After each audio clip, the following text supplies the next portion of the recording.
Mga idol at kabayan, breaking news! Israel agad na rumespak sa mga kalaban. Iniutos ng gobyerno ng Israel ang isang counter-offensive sa Hamas gamit ang mga multi-role fighter nito na nilagyan ng iba't ibang uri ng missiles at bomba. Ito ay upang in-neutralize at wasakin ang mga base militar ng kalaban na iniimbakan ng kanilang mga armas. Kita sa aktual na video ang aktual na pag-airstrike ng Israel Air Force. Gumamit ang Israel Defense Force ng multi-role fighter F-16 Fighting Falcon. Kita rin sa isang video ang ginawang pagsupil ng Israel Navy sa mga rubber boat na ginamit ng mga teroristang grupo. Dito naman sa bansa, ibinahagi ng ating kaibigan, partners at kaalyado ang Israel Embassy sa Pilipinas ng kanilang bansa ay nasa kasalukuyang digmaan. Ito ang mga impormasyong ating pag-uusapan sa vlog episode na ito. I-like ang video, mag-subscribe, mabilis lang ito.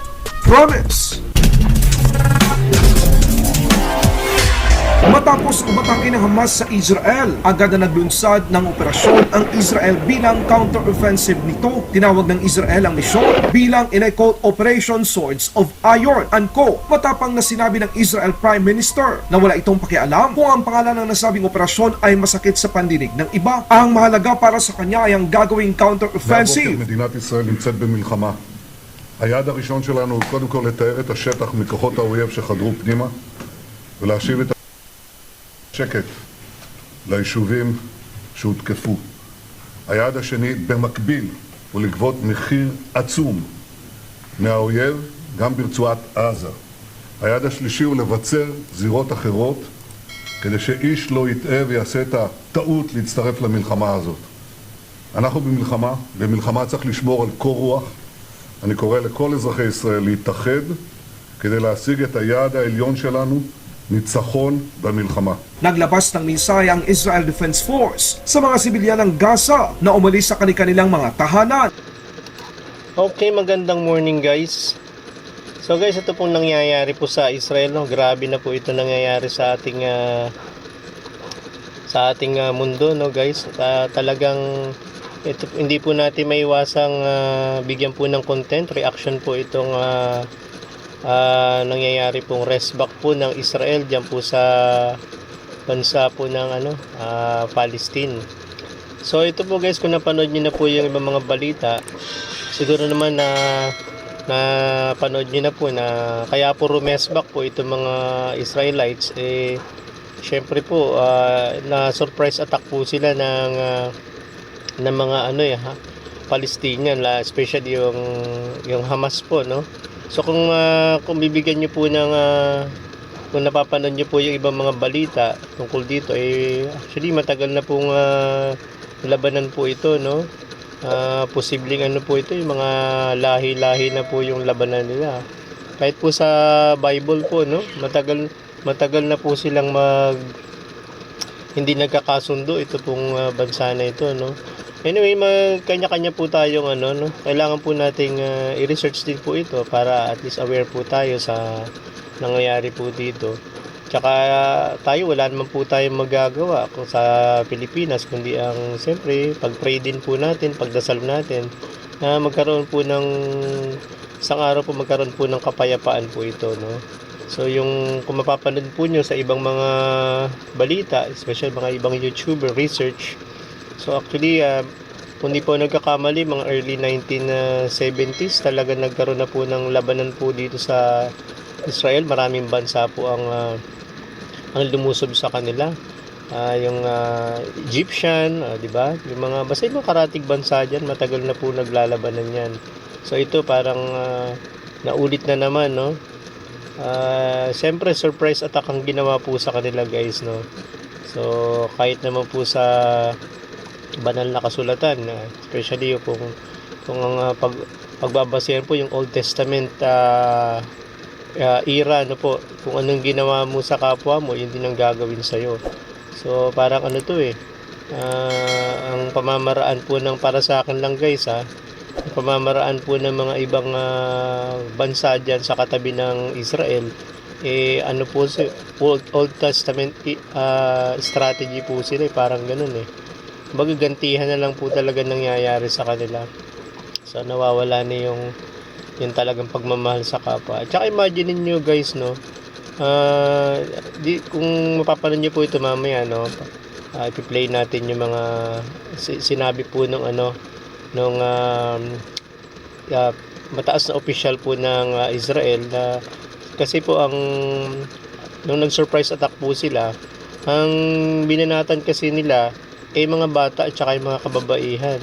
So hindi maganda yung ginawa po, hindi makatao. So talagang ayon po sa dito mamaya panood nyo na sinabi nung isa sa mataas na opisyal ng Israel na hindi maganda yung ginawa nila, talagang gaganti po talaga sila.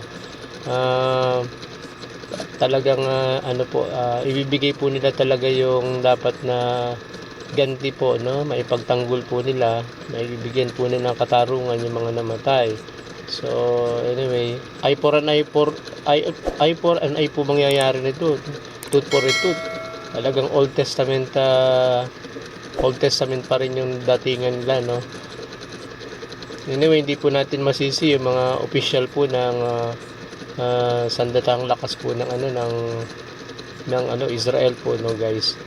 So anyway, panoorin po natin to guys, na at bigyan po natin ng reaction po itong balita po na ito. Actually, ilang araw ko na pong gustong ibalita po ito guys eh. So anyway, ngayon po panoorin po natin dito po sa aking channel. Bago po natin simulan ay huwag niyo po kalimutan bigyan natin ng subscription po courtesy po itong video na to sa Good News Philippines. Yan po, so babayan niyo yung kanilang click niyo na lang po yung kanyang yung kanyang link po dito sa ibaba, Good News Philippines. Magaganda po yung kanyang mga updated news sa mga nangyayari po sa ating bansa po. Okay guys, panoorin na po natin guys, sa mga hindi pa po nakakaalam po ng mga sitwasyon po dito sa Israel. Okay, go na po Isang tayo patunay guys. na gagawin ng Israel ang lahat upang pagbayarin ang mga nasa likod ng sorpresang pag-atake sa kanilang bansa. Agad na inilagay ng Israel Air Force ang mga kinakailangang missiles at bomba sa kanilang subok na at maasahang multi-role fighter. Ito ang F-16 Fighting Falcon. Merong 175 F-16 ang Israel, 84 na F-15E, 25 F-15E Strike Eagle at 39 na F-35 5th Generation Stealth Fighter Jet. Sa kasalukuyan, kita sa aktwal na video ang paglipad ng armadong F-16 ng Israel Air Force.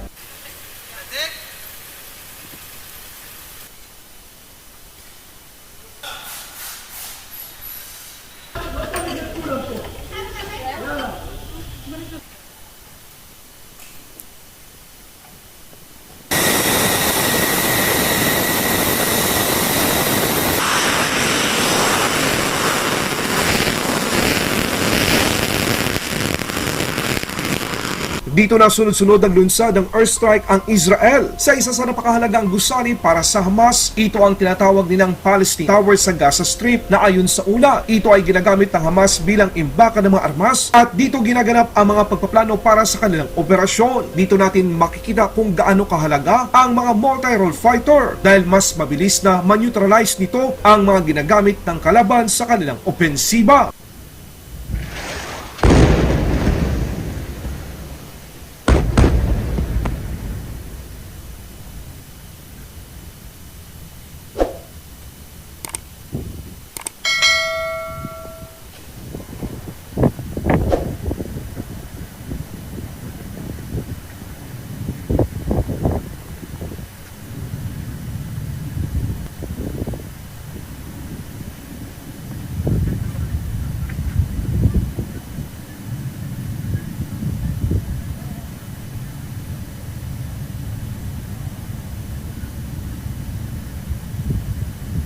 Kita rin sa isang video ang ginawang pag-airstrike ng Israel sa mga sasakyang ginagamit palaban.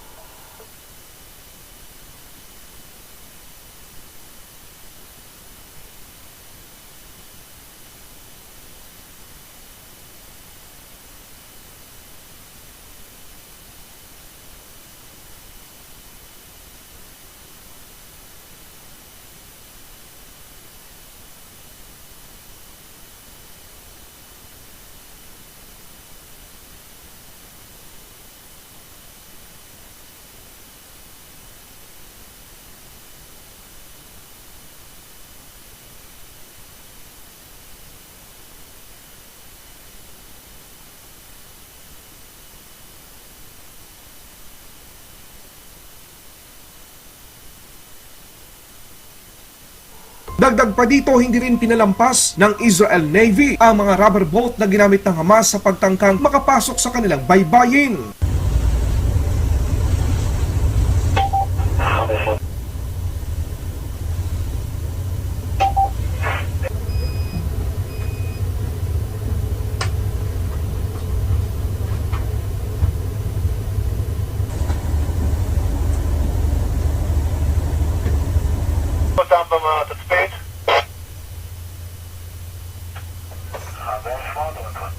Kita rin sa isang video ang pag-deploy ng maraming military hardware ng Israel patungo sa Gaza Strip.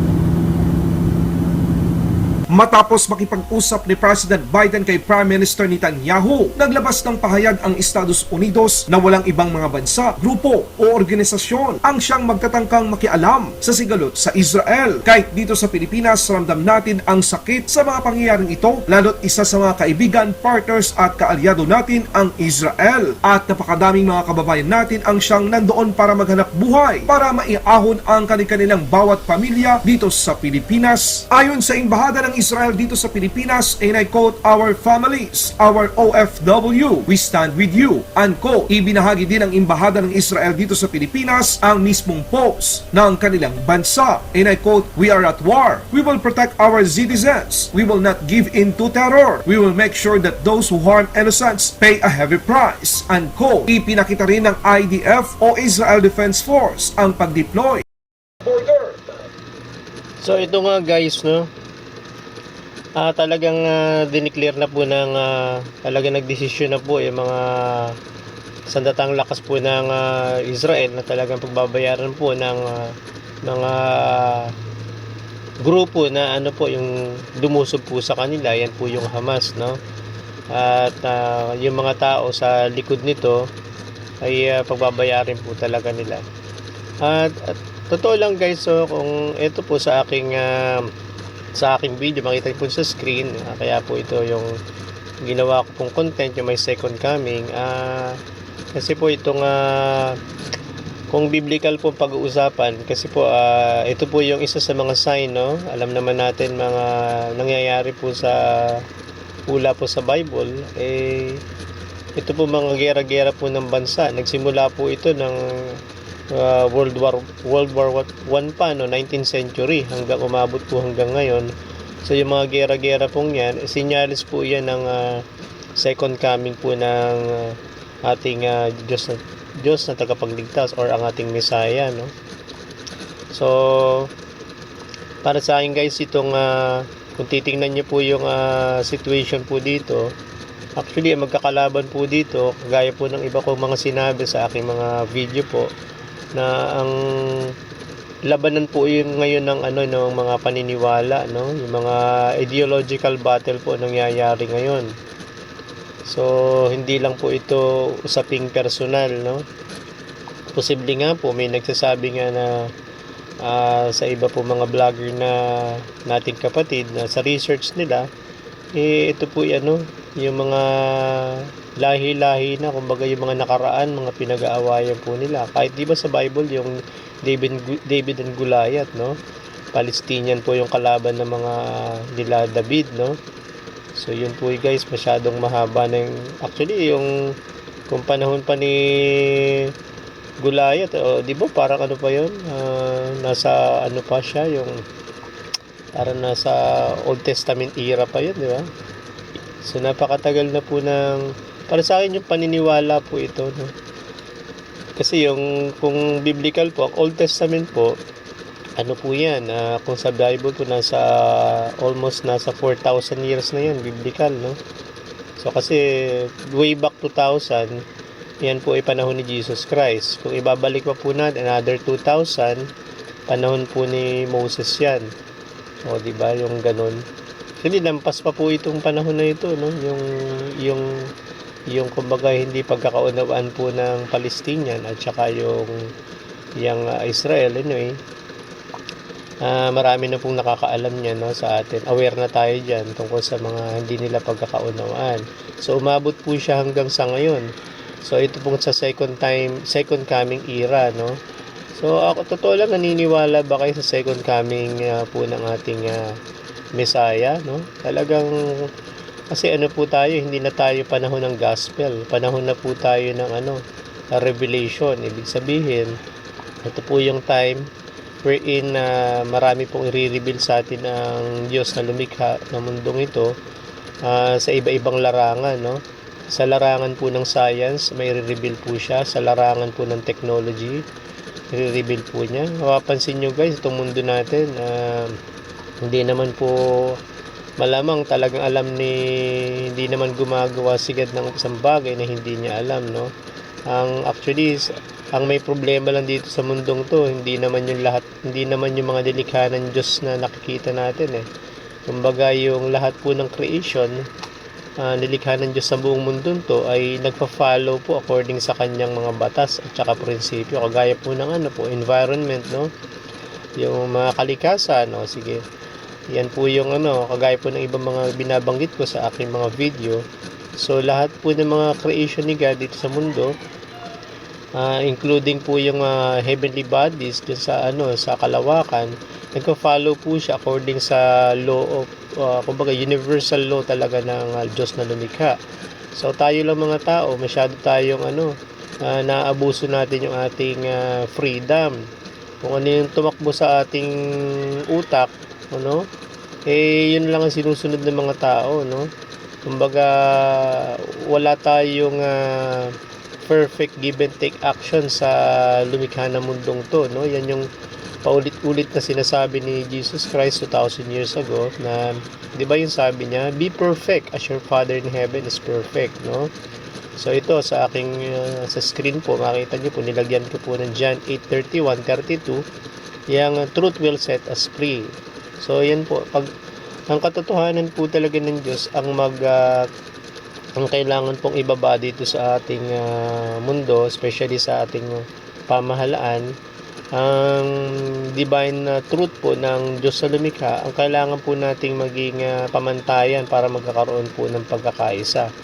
Kasi alam niyo naman, magkakaiba po ang mga paniniwala po ng mga tao ngayon, no? Bansa-bansa. Kaya hindi maiwasan po yung gera, no? So kung ano man yung pinag-aawayan po nito, sabi na natin yung territorial conflict po nila, yung pinag-aawayan nila yung kanilang mga lupa-lupa, no? Actually, ang tikated ng utak ng nating mga tao, no? Yung mga leader na nagpapasimuno ng ganyan. Di ba nila alam na ang may-ari ng buong mundong to, obviously, ang lumikha ng mundong to. So, hindi naman tayo mabubuhay dito ng forever sa mundong to. Dumadaan lang tayo dito. Para bang hinihiram lang ng tao itong mga kalikasan, no? Yung mga bagay dito sa mundo. Hiram lang talaga sa Diyos ito. No? Lahat tayo pwedeng mawala instantly, no? So bakit po sila? Kaya yan mga paalala po ni Jesus Christ, kung ibabalikan po natin yung mga tinuro ni Jesus Christ. I think napakaraming tinuro ni Jesus Christ, no? Baka malamang hindi pa naisulat yung iba. So yung mga mahalaga po ang mga naisulat. So napakaraming paalala po sa tao ng Diyos diyan sa Bible. Ngayon kung gustong mapatunayan po ng ibang mga tao na yung mga nakasulat ba sa Bible, totoo po ba yan o hindi, talagang napapatunayan na po lahat yan, no? Especially yung kumbaga yung sabi nga ni Jesus Christ noon, di ba, yung kumbaga yung mga Jewish people kasi noon, nahirapan silang intindihin si Jesus Christ kasi sabi nga niya, kung ayaw nyo maniwala sa akin, maniwala kayo sa aking mga sinasabi dahil ito ay salita ng inyong Diyos Ama, no? Para sa ating mga tao. So doon pa lang sa time na yun, nahirapang hanggang ngayon maraming hindi po naniniwala sa mga sinasabi ni Jesus Christ. Sad to say, no? May mga Jewish siguro na talagang iba naman kasi paniniwala nila, no? So lalo na yung mga Hamas group, mga Hamas na yan, no? Yung mga ibang mga karatig bansa ng Israel, talagang iba kasi yung paniniwala nila, no? So doon pa lang magkakaiba po sila ng paniniwala. So, lalo na ngayon sa mga kung ang pinag-aawayan nila yung teritoryo, no? Pangit naman yung ginawa nila, bigla na lang silang sumugod at pinagpapatay nila yung mga bata at saka yung mga sibilyan, walang kalaban-laban. So hindi natin masisisi po ang mga ang mga sandatahang lakas po ng Israel sa gagawin po nilang aksyon, no? Meron nga po akong nabasa po or pero pong nagsabi na isa po sa mga religious leader po dyan sa may Korea, na according sa research nila, ang strategy po talaga ni God at ni Satan ay magkaiba. Kapag ang forces po ang mga satanic forces po, sila po yung nangunguna, kagaya ng World War I. Kung titingnan niyo po yung i-analyze niyo po yung paano po sumiklab ang World War I, sino pong nauna dyan, anong mga bansa po yung magkakalaban dyan, at pagdating po ng World War II, sino-sino yung mga kalaban po dyan. Natural, yung number one po dyan, mga Hapon, no? Ang Hapon, lumulusob po sila nagsusurprise attack po sila, no? O kagaya ng sa Pearl Harbor, sample na lang po, bigla na lang sumugod ang mga Japanese dyan, no? So talagang ang daming namatay, surprise attack. Actually, yun po yung strategy ng satanic forces, no? Bigla na lang sumusugod na walang kaano-ano, pinapatay nila yung mga kung sino-sino na lang. So talagang gagantihan po sila. So ganun din, pare-pareho yan. Kung mapapansin nyo po yung World War I, World War II, so yung mga satanic forces, sila po yung unang lumulusob, sa bandang huli sila yung natatalo. So ngayon, pangatlo na po ito kung mangyayari po, no? Tsaka yung Cold War, yung 1970, para sa akin, consider po yun, Cold War yung nangyari pong gera dyan sa yung, di ba, 6 days po yung gera nangyari po dyan sa Israel, no? Kung napanood niyo po yung ibang mga vlog po tungkol dyan at ibang balita. So ngayon guys, yung nangyayari ngayon, so nilusob na naman po yung Israel. So actually sa bandang huli po, kung sino po yung mga lumusob bandang huli po, matatalo po yan. Kasi God's strategy po yung depensa, no? Ang satanic strategy naman po yung opensiba. Hindi po nananalo yun. One step forward kasi po ang mga satanic forces. Kasi iba po yung kanilang mga layunin, no? Tayong mga naniniwala po sa pag-ibig at batas ng Diyos, tayo po yung naniniwala sa kapayapaan. So hindi po tayo opensiba. Nakaka-defense. Kaya nga to sa Pilipinas, 'di ba? Mapapansin niyo yung Armed Forces of the Philippines, ibig sabihin defense po, naka-defense po tayo, hindi tayo offensive, no? Kumbaga po tayo, kumbaga nasa ganun po yung mga God's soldier, no? Kumbaga naka-depensa lang po tayo. So yun po guys, thank you guys sa mga nanood po sa balita po na ito at itong sa ating update kay Good News Philippines. So once again, don't forget to subscribe yung pong channel ng ating courtesy kay Good News Philippines, at yung mga hindi pa po nakasubscribe, please subscribe this channel for more updated news po sa mga nangyayari po sa ating mundo guys, no? So okay, thank you guys, keep safe and God bless to all.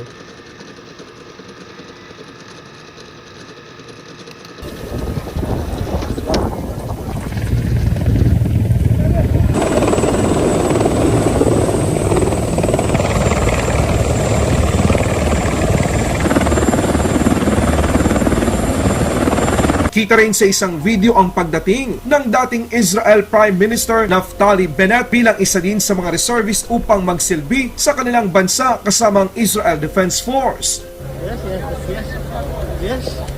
Ito ang patunay na pagdating sa ganitong usapan walang kulay ang politika. Isa lang kanilang misyon, ipaglaban, ipagtanggol ang kanilang mamamayan at ang Israel. Ipinakita naman ng Israel Air Force ang kanilang ginawang sunod-sunod na paglunsad ng airstrike sa mga kalaban.